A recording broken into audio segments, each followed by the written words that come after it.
Hi, and welcome back to Heimler's History. And welcome to the last topic video of Unit 6 for AP World History. Now, this video is very much a companion to the last video on the causes of worldwide migration. In this video, we're going to look at the effects of all these different people migrating to different parts of the world. So if you're ready to get your brain cows milked, I am at the ready. Let's get to it. So it's probably self-evident, but I'll say it anyway. Migration always has two parties, the home society and the receiving society. And that's how we're going to organize this video. We're going to look at the effects of migration on the home society, and then we're going to look at effects of migration on the receiving society. Okay, first, effects of migration on the home society. Now, a good deal of the migration going on during this period was men leaving their homes to find work elsewhere. And when this happened, it potentially had an effect on gender roles at home. In some places, men left without a replacement man in their family, and that means that the woman's role in the family became larger and in the wider society. In other places, men waited until there was a male family member who could come in and stay in their place until they returned. In that case, gender roles remained largely the same. Now, once the men who migrated completed their agreed tenure, one of two things happened. One, their families came to join them in whatever place they migrated to, and in that case, gender roles largely remained the same. However, women often had a stronger voice in the family once they were reconstituted than they did before their husbands left. And it's easy to understand why, because the women carried the whole burden of the family while the husband was gone. The second reality is that men would return to their home countries, and especially in cases where they had a male family member taking their place, nothing really changed as far as gender roles go. Okay, now let's take a longer look at the effects migration had on the receiving societies. And I hope your passport is current, because we're finna go all over the dang world in this section. Alright, let's look at general effects, and then we're gonna focus on specific societies. Generally, when people migrated, they brought their culture with them. In many cases, migrants from the same culture found each other in these new places and huddled together in a little ethnic enclave. And in some cases, the culture of these ethnic enclaves influenced the culture of the receiving societies, sometimes in terms of food, sometimes in terms of language, or maybe religion. Alright then, let's get to specifics, and we'll start with Chinese enclaves. As huge amounts of Chinese migrated around the world for work, they brought their culture with them. When they migrated to Southeast Asia, it was a pretty good situation for them under the colonial powers there. Some Chinese even ended up holding government jobs in the Dutch East Indies. In Indochina, they engaged in commerce with encouragement from the French colonial government. In Malaya, Chinese immigrants ran opium farms and had significant hands in the opium distribution. Okay, Chinese immigrants also made their way to the Americas. They initially came to the Americas during the California gold rush, where they worked mining gold, but eventually they became the most crucial labor force in the construction of railroads, especially the Transcontinental Railroad in the United States. Also, large amounts of Chinese people relocated to Peru and Cuba to work as indentured servants on sugar plantations. And they worked on railroads there and mining huge amounts of bat and seabird poop, which is to say guano, and wherever the Chinese found themselves, they left their cultural mark, especially in terms of food. Alright, let's talk about Indian cultural enclaves. Many Indian migrants signed on to the British system of indentured servitude and were flung to all parts of the British Empire. In Africa, Indians mostly traveled to the island of Mauritius in the coastal South African province of Natal. In Mauritius, they worked on sugar plantations, and in Natal, they built railroads.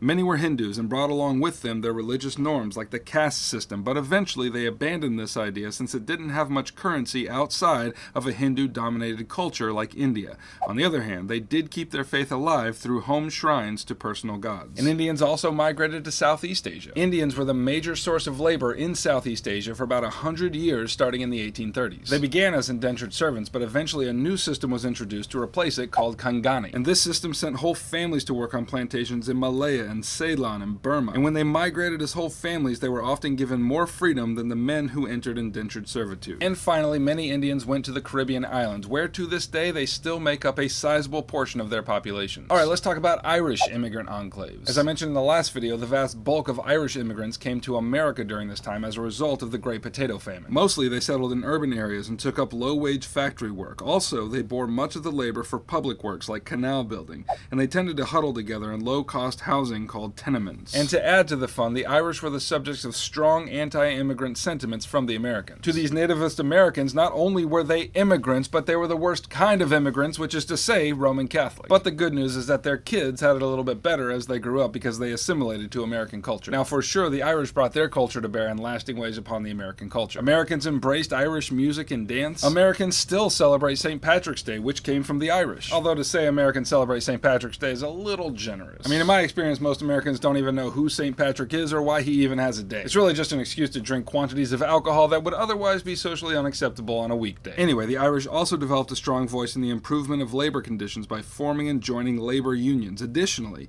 there was the spread of Catholicism in the U.S. because of their great numbers. Alright, let's talk now about Italian cultural enclaves. Italian immigrants also came in large numbers to the United States, and in general, they faced some of the same trials that the Irish did. However, However, a significant portion of them found their way to Argentina, and no small part of that decision seems to be that embedded in the Argentinian constitution was an encouragement for European immigration and a guarantee that when they did come, they would enjoy the same civil rights as citizens.